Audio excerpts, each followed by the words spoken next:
Hello and welcome back to my channel. This is JamJam and today we're going to be talking about where the Bhutanese people are really from. What's their ethnicity? Are we really Bhutanese? Well, you'll have to stick with me till the end of this video to find out. So, if I talk about myself, I was born and raised in Bhutan. My parents were born and raised in Bhutan. My grandparents were born and raised in Bhutan, and the list could go on for a while. In fact, my family can trace our direct lineage to over 300 years back, which is in the 1700s. That's before the time Bhutan even became a kingdom. Bhutan became a kingdom in the year 1907. So over 300 years old. So it's kind of like a testament to my ancestors having lived in Bhutan for the past 300 years. So you would figure I would not be anything other than Bhutanese, right? Or, I don't know, alien maybe? My DNA says otherwise. So, does that mean I've been lied to my whole life? Is everything that I've been told and I have read in the history books of Bhutan a lie? Let me start by telling you a bit about the history of Bhutan. I learned in my history lessons in high school that Bhutan was inhabited as early as 2000 BC, although there are no existing records from that time. And historians believe that the state of Monyo, which is an ethnic group that exists in Bhutan and parts of India, may have existed between 500 BC and 600 AD. Buddhism was introduced to Bhutan in the 8th century AD, and there has been recorded history in Bhutan since the 1600s. The Bhutanese can be divided into four main ethnic groups, although they're not necessarily exclusive because of a lot of interracial marriages between these ethnic groups. The politically and culturally dominant Ngalops of western and northern Bhutan are believed to be people of Tibetan and Mongolian origin who migrated to Bhutan as early as the 9th century. Ngalops mean the earliest risen or first converted, and Ngalops speak the national language of Bhutan called Dzongkha, a Sino-Tibetan language.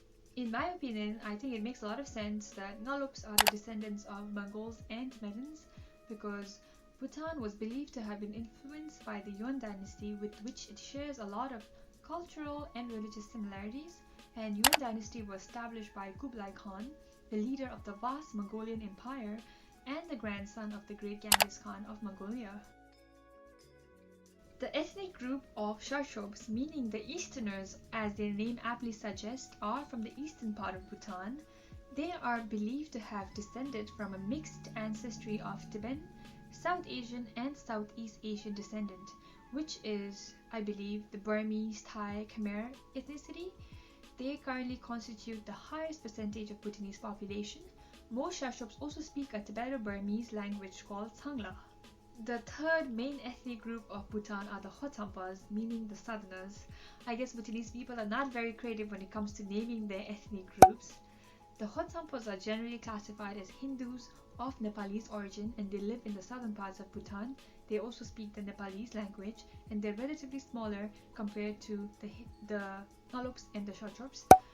There are also the small aboriginal or indigenous tribal people of Bhutan who are believed to be original inhabitants of the country, and today they live in scattered villages throughout Bhutan. Regardless of our ethnicity, we all consider ourselves Drupa or the dragon people, and there are a lot of interracial marriages between these ethnic groups like I said before, so nobody is 100% pure blood of any ethnicity. This could be a reason why one could find a wide range of facial features and body types in Bhutan, even though we are a very small country with less than 1 million people. For instance, I'm from the western part of Bhutan, Thimphu and Punakha to be exact. So my family is predominantly Ngalop, but we also have a little mix of Sharchop. So like I said, nobody in Bhutan is 100% of any ethnicity. I don't really believe that. Maybe in the past, but no longer today. So, what made me want to do this DNA test? Well, growing up, I've noticed certain features that my family members had that other people in Bhutan didn't have, so it always kind of fascinated me and I wanted to find out the reason why. Maybe there's some skeletons in my family's closet that we don't know of. And just an FYI, when I say my family, I mean my extended family. And if I include all the members of the extended family, we could be in the thousands, so I have a pretty decent sample size to go by. So, I have noticed that my family members, both men and women, were generally on the taller side compared to the average Bhutanese men and women. Most men in my family, with the exception of a few, are over 6 feet tall or 183 centimeters and taller. Women in my family too are pretty tall. Both my grandmothers, paternal and maternal, are 5 feet 9 inches and taller, which in centimeters would be over 180 centimeters. I don't know what happened to me. It's like a freak of nature. Or maybe I really am adopted, who knows. I am 5'6". Okay, no, I lied. I'm 5'5", which is 163 centimeters, which is still generally on the taller side when you compare it to the average Bhutanese woman. So in Bhutan, the average height for men is 5 feet and 4 inches, which is 163 centimeters, and for women is 5 feet and 2 inches, which is 153 centimeters. So yay, I'm on the taller side. Another common trait I've noticed was that most of us tend to have lighter brown hair coloring and eye coloring compared to the darker brown eyes and black hair that's found in Asian ethnicities. So the general consensus was maybe we had some Eastern European or Eurasian gene in us. So that was one reason why I really wanted to find out where my ancestors are from. And what I found on my DNA report really shook me to the core. Alright, so I'm going to share with you guys my DNA results now. I forgot to mention that I ordered a DNA kit from 23andMe, which is a DNA testing company. There are also other DNA testing companies in the market such as Ancestry.com, Family Tree DNA, and many more. And this is not sponsored. I placed an order for a kit and within a week I received a box. Inside was a tube which I had to spit in the first thing in the morning, so I was not allowed to brush my teeth nor to consume any beverages. So it took me a good 5 minutes to have about 2 millimeters of spit. That's a lot of spit. And when I sealed the tube with the lid had some chemical substance in it to preserve the DNA in the tube, which I had to mail back to the company. And in about like a month and a half from when I ordered my first DNA kit, I got an email that said I have my DNA reports ready online. And this is what I saw. I was 96.8% East Asian and Native American. Yes, Native American. 2.5% Central and South Asian. A small 0.6% to be exact, unassigned, and a 0.1% trace DNA from this place called Ser-Nya, which is, I believe, in Europe. So does that qualify me as a European? I don't think so. But if you take a closer look, out of the 96.8% East Asian and Native American, I am 76.1% Chinese, 18.5% Mongolian and Manchurian, 2.8% Indonesian, Thai, Khmer, and Myanmar, and 2.2% broadly East Asian and Native American. Anywho, 76.1% Chinese. Now, that I did not expect. And no hate on the Chinese, I have a lot of Chinese friends. But honestly, if my report said that I'm 76.1% Mongolian and 18% Chinese, I would believe that more because of what I've been told growing up. You know what I mean? As for the 76.1% Chinese, one could argue that the autonomous region of Tibet is under China, so that could be one reason why my DNA is showing as Chinese, because of the Tibetan side in me. But No. that wasn't the case, and let me tell you why. As per my report from 23andMe, it said that they found strong evidence of my ancestry in China in places such as Jiangsu, Guangdong, Xizang, Fujian, Sichuan, Beijing, Shaanxi, and Hebei. Other than Sichuan, which has many Tibetan minorities settled there, all the regions on this list are on the far east side of China. And the autonomous region of Tibet is not even listed among the places I have just mentioned. Does that mean 23andMe does not have enough data on Tibet, and hence Tibetan is not listed as one of the ethnic groups? The 18.5% Manchurian and Mongolian, I did expect that. I wouldn't be too surprised if there was more Mongolian DNA in me, because like I've mentioned earlier, during the Yuan dynasty, Bhutanese culture was believed to have been influenced by the Mongols, and I've also noticed we have some Bhutanese names which are similar to the Mongols. I also believe Tibetans could be classified as Mongols, so my ancestors and ancestors of other Bhutanese people in Bhutan must have come south from Mongolia to Tibet and then from Tibet to Bhutan. Mongols are also believed to be skilled horseback riders as well as archers, and archery also happens to be the national sport of Bhutan. I don't believe that is a coincidence.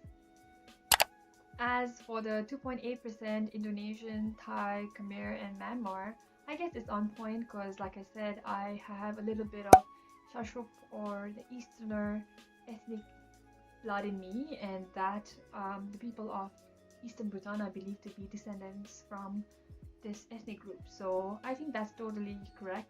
So, was my whole life a lie? Am I not Bhutanese? Well, I don't believe so. I think I'm very much a Bhutanese. I am a Belgian Drupa girl. That means a true Bhutanese. So, what could be the reason for that? In my opinion, I believe 23andMe does not have enough data collected on Bhutan for it to include Bhutanese as one of the ethnic groups. And there could be a couple of reasons for that. Bhutan is a very small country with only about 800,000 people, so the sample size is significantly smaller when you compare it to a country like India and China. Second reason could be that when it comes to ancestry, these DNA tests do not really tell you where your ancestors came from. Instead, they tell you where DNA like yours can be found on Earth today. China and India being much bigger countries with populations in the billions, and even Mongolia for that matter, the probability of finding people who share similar DNA to me is much greater in these regions than in Bhutan. Another reason could be Bhutanese people generally do not do DNA testing since many of us tend to know each other's families and ancestors, the advantages of being a small country. So 23andMe, if you're watching this, make sure you include Bhutanese as an ethnic group in your categories. The other thing this report has shown me is that for my Mongolian as well as the Indonesian, Thai, Khmer, and Myanmar DNA, they were not able to identify any recent ancestors that matches people who live in this area. So my ancestors that are from Mongolia as well as from the regions of Thai, Khmer, Myanmar region, they probably moved to Bhutan over 500 years back or maybe even 1,000 years back.